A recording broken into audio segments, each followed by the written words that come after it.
เล่งหนูเล่งกานั่นน่ะเปิดลูกมาแล้วมาเล่งเขาเผื่อมาด้วยมันจะหนูปิ่นงูหลงมาอารมณ์มันพอคอยจับสายตาพระเลงจับขังตั้งยาวที่นี่3-4ว่าเก็บมันก็เริ่มไหลทางลีนาก็จะลีกูมันจะอื่นถึงมากอื่นจะวุ่นชุ่มก็โง่ถึงมันจะอื่นกลางเงินพานตัวใหญ่ๆเขาตัวได้เป็นผีนักกาผ่านมาตั้งโจตั้งจัดเกิดเดี๋ยวมั่มหันไอ้พอขันพอกเหลวนั่นน่ะมูสาวาตาแปไปพอกงูหลงนี่มาอันอ่อนถันเขียนถันมืองูเห่าหลงได้แต่ยามหันหัวเส้นมือแซนเนี่ยมา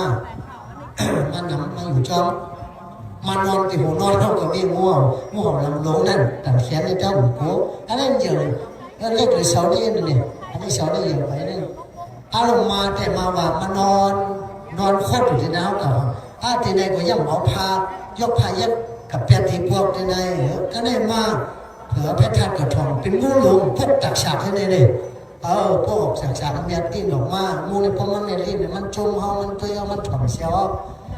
สูงมาอย่างไรเขาบอกว่าได้ใจเป็นงูนักการหลงมาเตยจะมันชุ่มถึง3 ปีวันนั้นน่ะ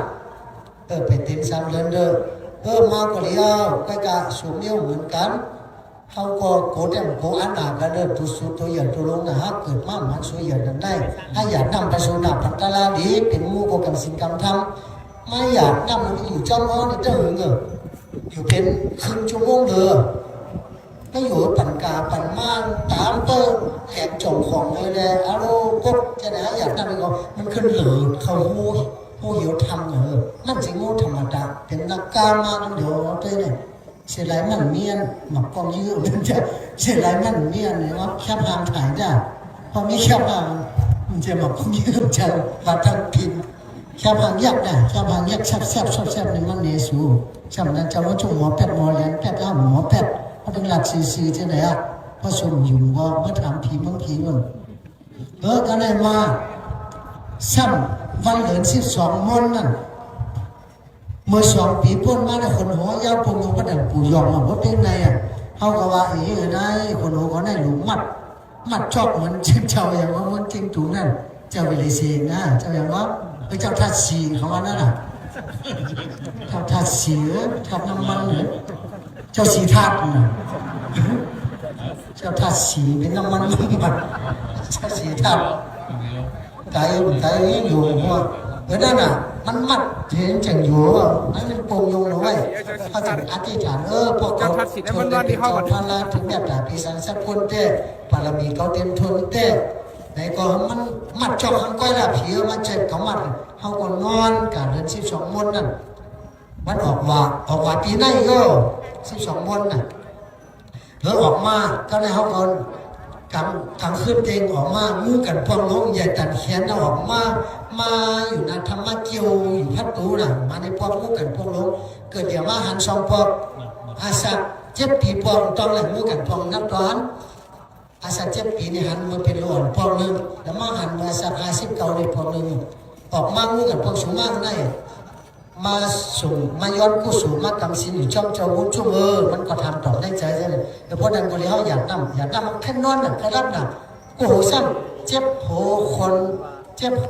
โหเจ็บเจ็บโหใครเนาะโหใครผักไส้ผักกวาได้เนาะโหใครผักกวาในที่นี้ก็นอนเลยก็เลยนอนมาให้กันเลือดเต็มลิกเต็มทำเลยนอนล่มกันเนี่ยนอนผันพระสันลงมาเดี๋ยวว่าสาธุเลยผันนั้นพระไปเจอสันลงมาลูกลอยมาบนตาเลยสองมังสันลงมาเอามือเนี่ยมาจับผ่ามือพระในกันเงี้ยๆเด้มันปุ่นมันผ่ามือเอาผ่ามือคนใจเอากัดแต่ได้โอ้โหกลัวมันจมหัวเนี่ยผ่ามือพระนะจมหัวเนี่ยก็ขึ้นนั่นคำเดียวก็เผื่อมันแรงมาเขาก็จันอาบน้ำก้มออกอย่างไรคนหัวก็ได้ติดกันอย่างมันติดแต่ในแมงโคมก็เป็นทูท่าเลยไม่เจอฮัลโหลก็ได้อยู่ทำมาเยอะอย่างนี้คนหัวนี่วัน